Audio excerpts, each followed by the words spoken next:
BJP 2004 മറക്കരുതെന്ന് UPA അധ്യക്ഷ Sonia Gandhi. BJPക്ക് മുന്നറിയിപ്പുമായാണ് UPA അധ്യക്ഷ സോണിയാഗാന്ധി രംഗത്തെത്തിയിരിക്കുന്നത്. പ്രധാനമന്ത്രി നരേന്ദ്രമോദിക്കുള്ള മറുപടി വോട്ടർമാർ നൽകുമെന്ന് സോണിയ പറഞ്ഞു. BJP 2004 മറക്കരുതെന്നും സോണിയാഗാന്ധി ഓർമ്മിപ്പിക്കുകയാണ്. റായ്ബറേലിയിൽ നാമനിർദ്ദേശ പത്രിക സമർപ്പിച്ച ശേഷം മാധ്യമങ്ങളോട് സംസാരിക്കുകയായിരുന്നു സോണിയ. മോദി അപരാജിതനല്ല, രാജ്യത്ത് ജനങ്ങളെക്കാൾ വലുതായി ആരുമില്ല. 2004 തിരഞ്ഞെടുപ്പിൽ കോൺഗ്രസ് നേതൃത്വത്തിലുള്ള UPA മുന്നണി 262 സീറ്റുകൾ നേടി അധികാരത്തിലെത്തിയിരുന്നു. വാജ്പേയി അധികാരത്തിലെത്തുമെന്നായിരുന്നു അന്നുണ്ടായ സർവേ ഫലങ്ങളെന്നും സോണിയ ഓർമ്മിപ്പിച്ചു. അതേസമയം കോൺഗ്രസ് അധ്യക്ഷൻ രാഹുൽ ഗാന്ധി മോദിയെ വെല്ലുവിളിച്ച് രംഗത്തെത്തി. അഴിമതിയെക്കുറിച്ചുള്ള സംവാദത്തിന് താൻ തയ്യാറാണെന്നും മോദിയുടെ ഔദ്യോഗിക വസതിയിലായാലും വരാമെന്നാണ് രാഹുൽ വെല്ലുവിളിച്ചിരിക്കുന്നത്. കഴിഞ്ഞ ദിവസവും മോദിയെ ട്വിറ്ററിലൂടെ രാഹുൽ സംവാദത്തിന് വെല്ലുവിളിച്ചിരുന്നു. പ്രിയ പ്രധാനമന്ത്രി, അഴിമതിയെക്കുറിച്ച് എന്നോട് സംവാദത്തിലേർപ്പെടാൻ താങ്കൾക്ക് ഭീതിയുണ്ടോ? ഞാൻ താങ്കൾക്കത് കുറച്ച് എളുപ്പമാക്കി തരാം. താങ്കൾക്ക് തയ്യാറെടുപ്പ് നടത്താം. 1 റാഫേലും അനിൽ അംബാനിയും, 2 നീരവ് മോദി, 3 അമിത്ഷായും നോട്ട് അസാധുവാക്കലും. ഈ 3 വിഷയങ്ങളിൽ സംവാദം നടത്താം എന്നാണ് രാഹുൽ ട്വിറ്ററിൽ കുറിച്ചത്. സംവാദത്തിന് ഭയം എന്ന ഹാഷ്ടാഗോടെയായിരുന്നു രാഹുലിന്റെ ട്വീറ്റ്.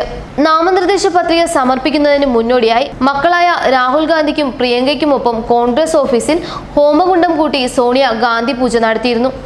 തിരഞ്ഞെടുപ്പിൽ ഉത്തർപ്രദേശിലെ റായ്ബറേലിയിൽ നിന്നുമാണ് സോണിയാഗാന്ധി മത്സരിക്കുന്നത്. പ്രിയങ്കയുടെ മക്കളായ റെയ്ഹാനും മിരായയും പൂജയിൽ സംബന്ധിച്ചു.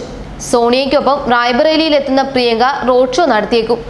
സോണിയാഗാന്ധി ഇത് 5ാം തവണയാണ് റായ്ബറേലിയിൽ നിന്ന് ജനവിധി തേടുന്നത്. മെയ് 6-ന് 5ാം ഘട്ടത്തിലാണ് ഇവിടെ വോട്ടെടുപ്പ്.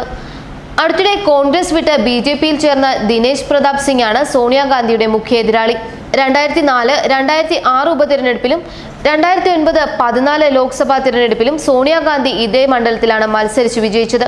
2014 തിരഞ്ഞെടുപ്പിൽ 15.94 ലക്ഷം വോട്ടർമാരുള്ള റായ്ബറേലി മണ്ഡലത്തിൽ നിന്ന് 5 ലക്ഷത്തിൽ പരം വോട്ട് നേടിയാണ് സോണിയാഗാന്ധി വിജയിച്ചത്.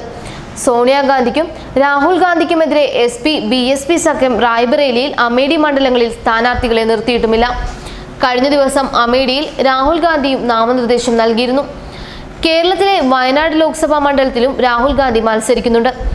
അതേസമയം രാഹുൽ ഗാന്ധിക്കെതിരെ മത്സരിക്കുന്ന കേന്ദ്രമന്ത്രി സ്മൃതി ഇറാനി അമേഠി മണ്ഡലത്തിലും ഇന്ന് നാമനിർദ്ദേശ പത്രിക സമർപ്പിച്ചു.